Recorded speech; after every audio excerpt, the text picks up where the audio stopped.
In italiano esistono tantissime espressioni con la parola mano e questo è proprio l'argomento di oggi. Ciao a tutti e bentornati sul mio canale. Se è la prima volta che guardi un mio video, benvenuto o benvenuta sul mio canale. Io sono Stefano e sono un professore di italiano per stranieri. Se non vuoi perderti le prossime lezioni, non dimenticare di iscriverti al mio canale. Nel video di oggi parleremo di alcune espressioni molto usate nella lingua italiana con la parola mano. Iniziamo dalla prima espressione che sono abbastanza sicuro che conoscete tutti. Dare una mano. Dare una mano. Per esempio, tu che stai guardando questo video potresti dirmi: Stefano, mi puoi dare una mano a imparare l'italiano? Stefano, mi puoi dare una mano a imparare l'italiano? In questo caso, dare una mano semplicemente significa aiutare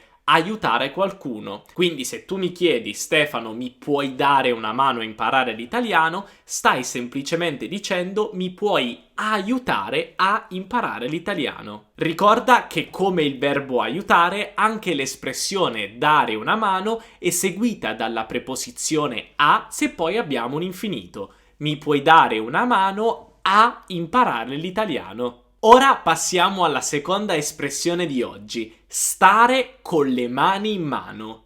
Stare con le mani in mano.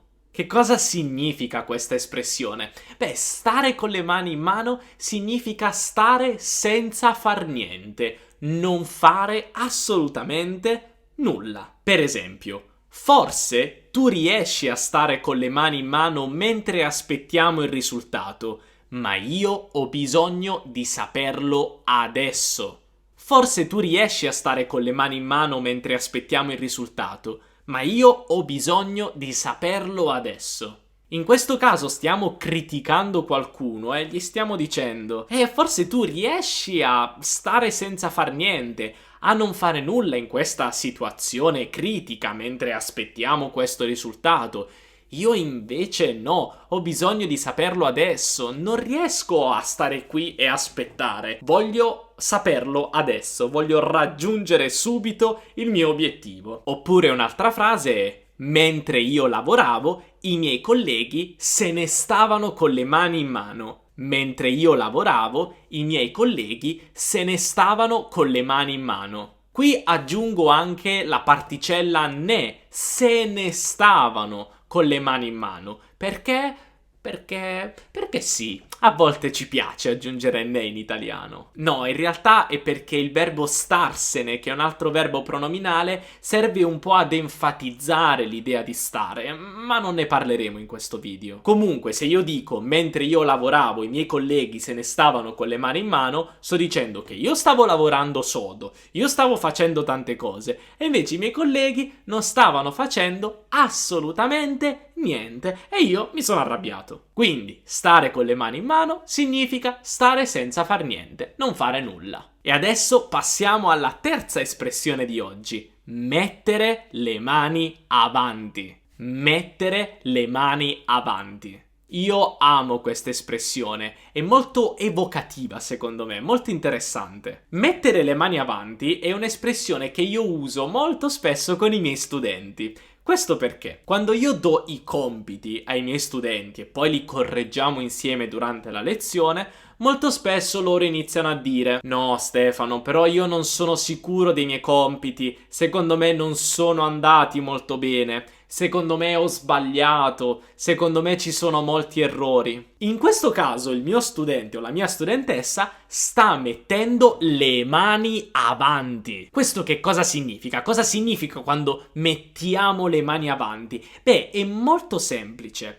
Se voi ci pensate, quando noi stiamo per cadere, la prima cosa che facciamo è mettere le mani avanti, giusto? Questo perché noi vogliamo proteggerci dalla caduta, cioè se cadiamo e quindi andiamo avanti, mettiamo le mani avanti subito, così non ci facciamo male. Beh, mettere le mani avanti significa proprio questo: giustificarsi in anticipo, dire all'altra persona: ehi guarda, il mio lavoro non è così buono, in modo tale che quando falliremo, il nostro fallimento non sarà così male perché l'altra persona già se lo aspettava. Infatti, quando qualcuno mette le mani avanti, sta semplicemente cercando di abbassare le aspettative dell'altra persona. Poi magari il lavoro è fatto benissimo, i compiti a casa sono fatti benissimo, ma se noi mettiamo le mani avanti,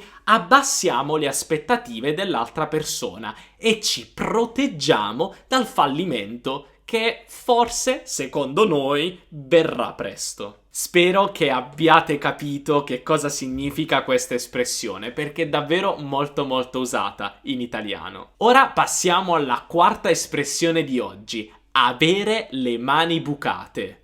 Avere le mani bucate. Ti piace spendere tanti soldi e comprare cose assolutamente inutili? Spendi molti più soldi di quello che dovresti? Beh, allora hai le mani bucate. Avere le mani bucate, cioè quindi come un buco qui nella nostra mano, significa semplicemente essere uno spendaccione, spendere tantissimi soldi, anche per cose inutili. Quindi se io ti dico che tu hai le mani bucate, significa che spendi troppi soldi e dovresti risparmiare di più. Ora vediamo il quinto esempio di oggi. Essere una persona alla mano. Essere una persona alla mano. Vediamo subito un esempio per capire che cosa significa questa espressione. Chiara è una ragazza molto gentile ed è molto piacevole parlare con lei. È una persona alla mano. Chiara è una ragazza molto gentile ed è molto piacevole parlare con lei. È una persona alla mano. Una persona alla mano è semplicemente una persona molto gentile, con cui è molto facile parlare, una persona educata, genuina. Quindi una persona alla mano è una persona con cui usciresti molto spesso, andresti in pizzeria a prendere una birra, al bar, con cui sarebbe molto facile chiacchierare. Per esempio, io mi definisco una persona alla mano, perché tutti mi dicono che è molto facile parlare con me. E tu sei una persona alla mano? Fammelo sapere qui sotto nei commenti. Ricorda, essere una persona alla mano, secondo me, è un bel complimento, è una cosa positiva di una persona. E ora vediamo la sesta e ultima espressione di oggi. Prendere in mano la situazione. Prendere in mano la situazione.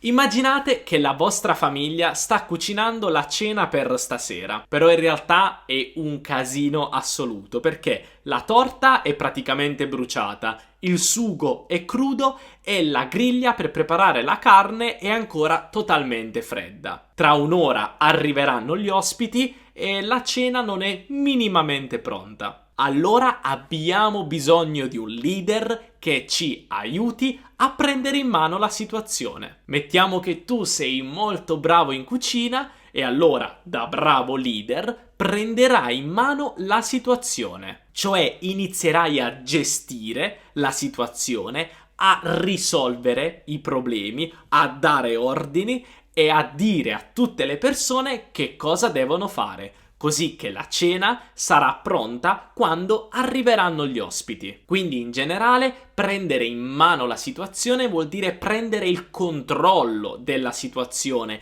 gestire una situazione problematica, difficile, cercare di risolvere tutti i problemi per fare in modo che tutto sia perfetto e che funzioni bene. Benissimo, spero che queste frasi ti siano piaciute. Ora qui sotto nei commenti fammi sapere qual è la tua preferita e se esistono delle traduzioni di queste espressioni nella tua lingua. Puoi anche provare a scrivere delle frasi per mettere in pratica quello che abbiamo imparato nella lezione di oggi. Se questo video ti è piaciuto e vuoi supportare il mio lavoro qui su YouTube, non dimenticare di lasciare un bel like, questo mi aiuta tantissimo. E se vuoi continuare a guardare i miei video e non perdere le future lezioni, non dimenticare di iscriverti al mio canale. Come sempre è stato un piacere aiutarvi e noi ci vediamo nel prossimo video. Un abbraccio dall'Italia, ciao!